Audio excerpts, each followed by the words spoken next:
महाराष्ट्र की राजनीति में एक अजीब सी कशमकश चल रही है। किस खेमे का नेता अब क्या खिचड़ी पका दे, इसे लेकर गजब का कंफ्यूजन बना हुआ है। इस बीच महाराष्ट्र के डिप्टी सीएम अजीत पवार की चाचा शरद पवार से बैक टू बैक मुलाकात ने सियासी अटकलों को हवा दे दी है। सबकी जुबान पर एक ही सवाल है और वो सवाल ये कि जिस शरद पवार को अजीत पवार ने बुढ़ा बताकर रिटायरमेंट की सलाह दी थी, अब आखिर क्यों अजीत पवार और उनका गुट बार बार उन्हीं शरद पवार के यहाँ हाजिरी लगा रहा है। तो आइए हम आपको इस सवाल का बेहद सटीक जवाब देते हैं। लेकिन उससे पहले एक बार महाराष्ट्र की राजनीति में 2 दिन से क्या उथल पुथल मची है उस पर नजर डाल लेते हैं। महाराष्ट्र में सियासी हलचल तेज हो गई है। पहले शुक्रवार को अजीत पवार अपने चाचा शरद पवार से मिलने पहुंचे थे।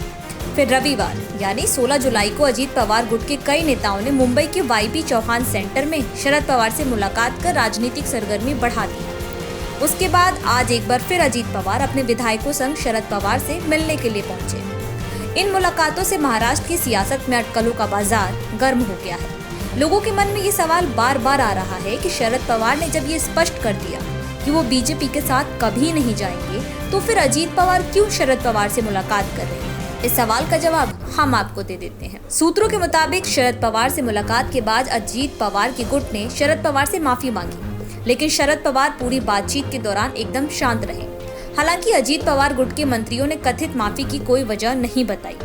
इस बीच शरद पवार के करीबी सूत्र का कहना है कि आज जब सर्वे में नजर आ रहा है कि लोगों का समर्थन अभी भी शरद पवार के साथ है, तो अजीत पवार और उनका गुट डर गया है।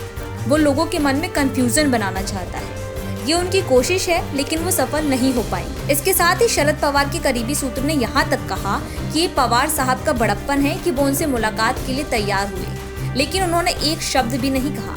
हालांकि अब तक शरद पवार की तरफ से इसे लेकर आधिकारिक तौर पर कुछ नहीं कहा गया है। गौरतलब है कि अजीत पवार एनसीपी के कई नेताओं को लेकर बगावत करते हुए महाराष्ट्र की बीजेपी और शिवसेना सरकार में शामिल हो गए थे। उन्होंने बीती 2 जुलाई को राज्य के डिप्टी सीएम के तौर पर शपथ ली थी।